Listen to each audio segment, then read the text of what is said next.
ce sont ces personnages-là qui sont carrément des personnages de satire. Parce que d'abord, ce sont des rigolos.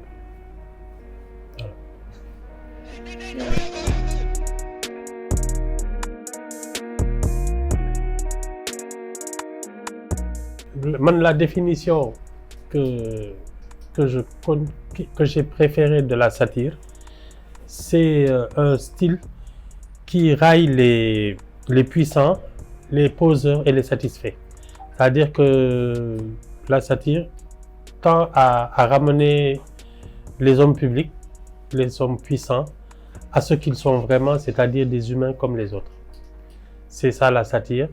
Et il vaut mieux mettre les rieurs de notre côté, puisque quelqu'un qui exerce la satire, il est plutôt du côté des défavorisés. Oui, mais la satire, en fait, tourne en dérision tout ce qui a tendance à enfreindre les libertés et à promouvoir les injustices. Je pense que la satire, c'est comme une sorte de justicier qui tranche, non pas dans le sang, mais dans le rire. Voilà, ça dégonfle ce qui est trop gonflé, ça ramène à sa juste proportion tout ce qui a tendance à faire penser que c'est hors du commun, c'est hors de la norme que la satire rigole de tous ces gens qui sont suffisants, qui sont pompeux. Non, il y a... Justement, c'est désacraliser tout ce que l'on a tendance à rendre sacré.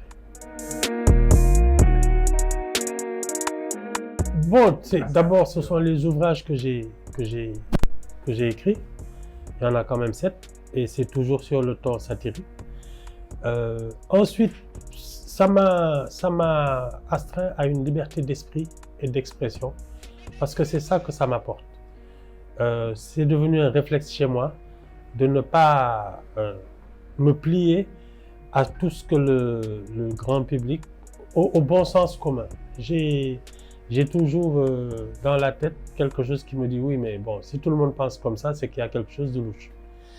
Et ça, c'est devenu chez moi une culture qui fait que rien n'est inamovible, il n'y a pas de parole sacrée. Et ni d'homme sacré d'ailleurs.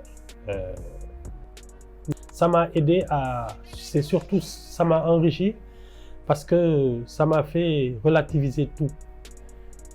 Personne n'est important à mes yeux, il n'y a pas d'intouchable, il n'y a rien. Les poseurs, les satisfaits et les puissants. C'est-à-dire ce sont en général les stars, les hommes d'affaires, les célébrités qui plus ou moins envahissent la scène publique, l'occupent et nous apportent plus ou moins rien. Bon, il y en a qui sont là sur la scène publique parce qu'effectivement, elles apportent quelque chose au débat public, à la conscience collective. Mais il y en a qui occupent l'espace public, qui l'envahissent et qui ne lui apportent rien, au contraire, qui le dévalorisent. Ce sont ces personnages-là qui sont carrément des personnages de satire. Parce que d'abord, ce sont des rigolos.